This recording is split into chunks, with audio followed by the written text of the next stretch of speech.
வணக்கம் நண்பர்களே, நான் Manikandan. This is Mani's travels with hope.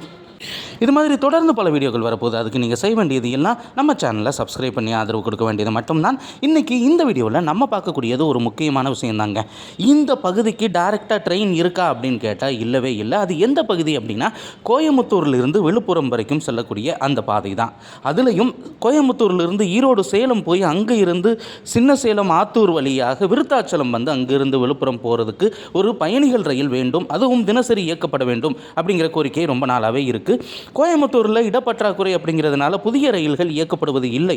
ஆனால் போத்தனூர் அப்படிங்கிறது இரண்டாவது முனையமாக மாற்றப்படுகிறது அப்படிங்கிற ஒரு தகவல் இருக்கிறதுனால நிச்சயமாக கோயம்புத்தூர் அல்லது போத்தனூரில் இருந்து இந்த பகுதிகளுக்கு ரயில் இயக்கப்பட வேண்டும். இப்போ ட்ரெயினே இல்லையா அப்படின்னு கேட்கலாம். கோயம்புத்தூரிலிருந்து விழுப்புரத்திற்கு தினசரி இயங்கக்கூடிய ரயில் அப்படிங்கிறது மங்களூரில் இருந்து காலையில் கிளம்பி கோயம்புத்தூர் வழியாக ஈரோடு, கரூர், திருச்சியிலிருந்து விருத்தாச்சலம் வழியாக விழுப்புரம் போகிறது.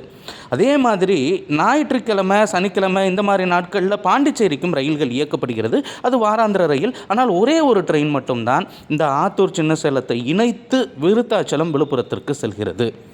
இப்போது இருக்கக்கூடிய சூழ்நிலையில் இந்த பகுதிகளுக்கும் நிறைய பயணிகள் சேலத்தில் போய் அங்கேருந்து மாறு ட்ரெயினில் பிடிச்சு மாற்று ஏற்பாடுகளை செஞ்சு போகக்கூடிய ஒரு நிலை அப்படிங்கிறது இருக்கிறது. இதை தவிர்க்கும் விதமாக கோயம்புத்தூரில் இருந்தே ஒரு இன்டர்சிட்டி வகையிலான பேசஞ்சர் ட்ரெயினை இயக்குனாங்க அப்படின்னா நிச்சயமாக அது பயனுள்ளதாக இருக்கும். விழுப்புரம் வரைக்கும் இயக்குறதுக்கு வாய்ப்பு இருந்தால் ரொம்பவும் சந்தோஷம்.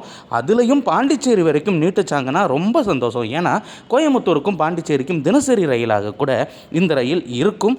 இந்த மாதிரி புதிய ரயில்கள் அறிமுகப்படுத்தப்படும் போது தான் நிறைய மக்கள் பயனடைவதற்கான வாய்ப்பு அப்படிங்கிறது இருக்கிறது. மக்கள் பயன்படுத்தக்கூடிய அந்த பகுதிகளில் அதிகப்படியான ரயில்கள் வேண்டும் அப்படிங்கிற கோரிக்கை தொடர்ந்து வலியுறுத்தப்பட்டு வந்து கொண்டிருக்கிறது. இந்த கோரிக்கை நிறைவேறுமா? பொறுத்திருந்து பார்ப்போம். அடுத்த ஒரு வீடியோவில் சந்திப்போம். நன்றி.